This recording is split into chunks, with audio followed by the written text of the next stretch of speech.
Malgré le fait que je ne dépasse pas la vingtaine et que je reste un pur produit des années 2000, j'ai un grand frère avec qui j'ai plusieurs années d'écart qui lui m'a tout montré. La PS1 avec Jackie Chan Stuntmaster ou encore Tekken 3, la PS2 avec 07 Nightfire ou encore Need for Speed Most Wanted, la Nintendo 64 de mon père avec Zelda Ocarina of Time ou encore Mario, la PS3 avec Minecraft et FIFA Street qui elle m'a fait une très grande partie de mon enfance, ou encore les après-midi passés sur Wii Sport et Smash Bros Brawl grâce à la Wii. Mais aujourd'hui, on va s'attarder sur ma console préférée parmi toutes de chez Nintendo, et sûrement sur une où j'y ai passé le plus de temps et le plus d'après-midi. Aujourd'hui, on parle bien évidemment de la GameCube.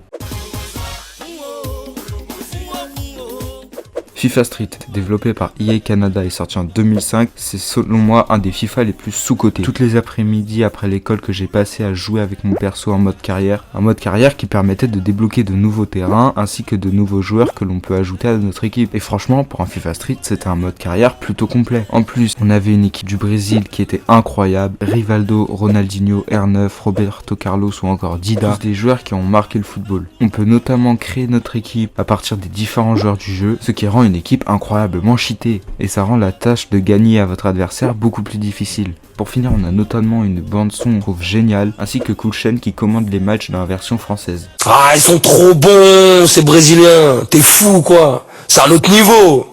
Que demander de plus?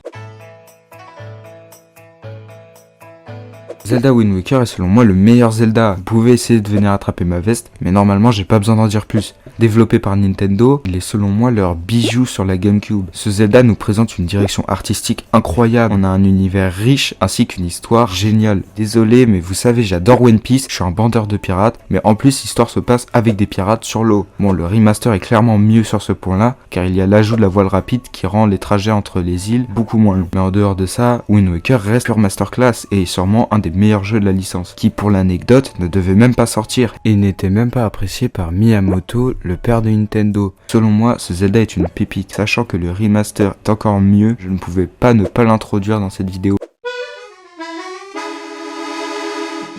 Comment ne pas parler de la GameCube sans passer par Super Mario Sunshine, développé par Nintendo, considéré pour beaucoup comme le pire platformer Mario. Cet opus retrace les aventures de Mario sur l'île Delfino. Au début de l'aventure, la princesse Peach se fait capturer par Shadow Mario, qui en fait est Bowser Jr., qui va disperser beaucoup de flaques de boue sur l'ensemble de l'île Delfino. Et pour pouvoir aller sauver la princesse Peach, Mario utilisera un objet peu commun, un canon à eau dans son dos, qui lui permettra ainsi de voler et de nettoyer les places.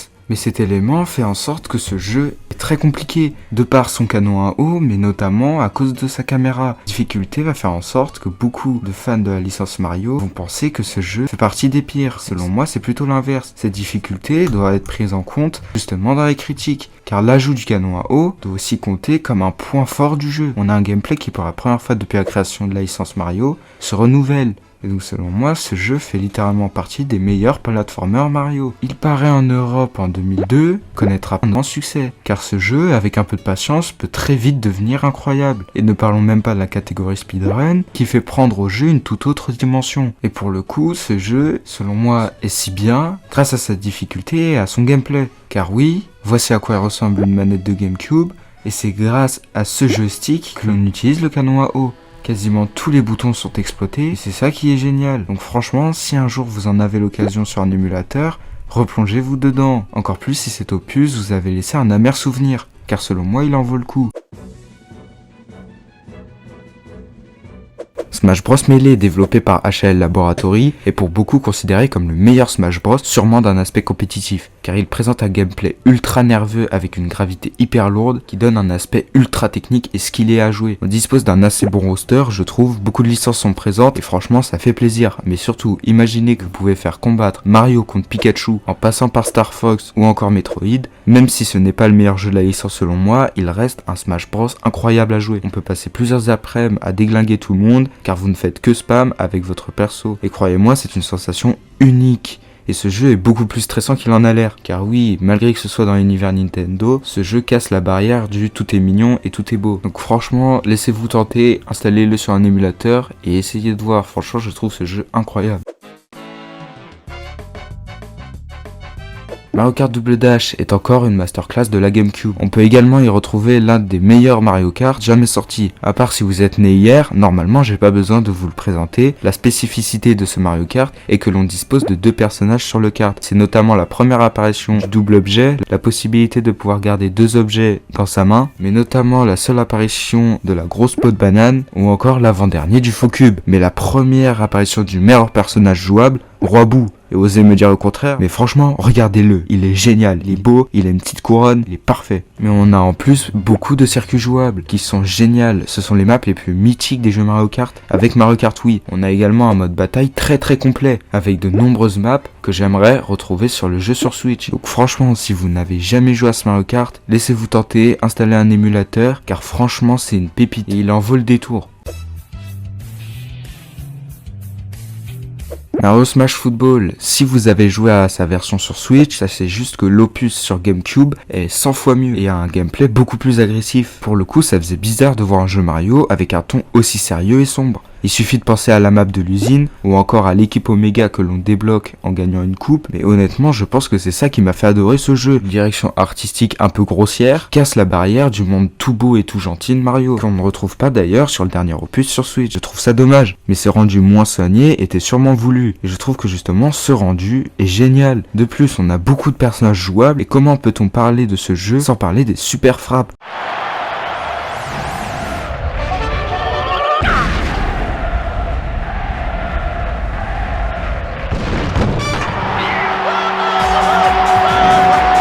Un moyen radical et dur de finir le match entre vous et votre adversaire. Donc dès que vous parvenez à caler une super frappe, vous pouvez voir le visage de votre adversaire se décomposer, mais n'allez pas croire que c'est facile, car la façon de jouer à Mario Foot, qui est d'être selon moi le plus bourrin possible, en tout cas moi c'est comme ça que je vois le jeu, est fait exprès pour vous empêcher de marquer des gros tacles, des grosses frappes, des objets, et à tout moment, Bowser qui pop sur le terrain sans pression. Et franchement, je trouve que ce jeu est tout simplement génial. C'est dommage d'avoir cassé cette direction artistique dans le dernier opus sur Switch. Bon, maintenant, je vais vous citer 2 jeux dont j'aimerais parler, mais malgré tout, j'ai pas pu trouver beaucoup de choses à dire, car leur gameplay est malgré tout limité, mais ce sont des jeux qui sont géniaux. Comme par exemple Mario Tennis. C'est un Mario Tennis, tout ce qui est le plus basique. Je trouve que pour le coup, celui sur GameCube est tout simplement génial. Mon grand frère l'avait acheté, et franchement, ça m'avait mis une claque, car pour moi, un Mario Tennis, ça se résumait à un jeu un peu naze. Pour le coup, celui-là, à jouer à plusieurs, je le trouve tout simplement magnifique. Il est développé par Camelot et paraîtra en Europe en 2005. Et pour le coup, ce jeu présente un très grand roster de personnages jouables et a même eu un remake sur Wii. Car oui, avec l'utilisation de la Wiimote, était beaucoup plus éprouvant à jouer. Mais on a notamment de nombreux éléments qui peuvent influencer le déroulement du match. On a beaucoup de modes, beaucoup de défis,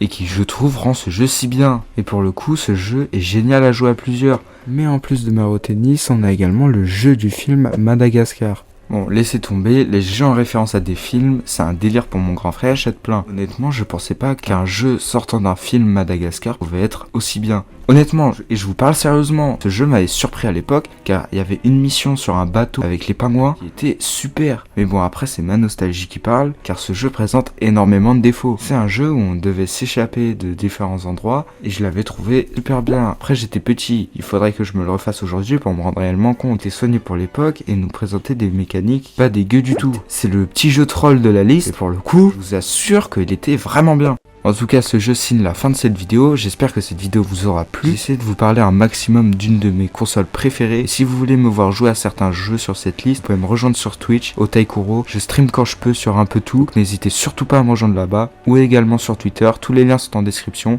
Abonnez-vous à la chaîne YouTube. Je vais essayer de reprendre les vidéos. Sur ce, c'était Otai. J'espère que cette vidéo vous aura plu. Ciao l'équipage.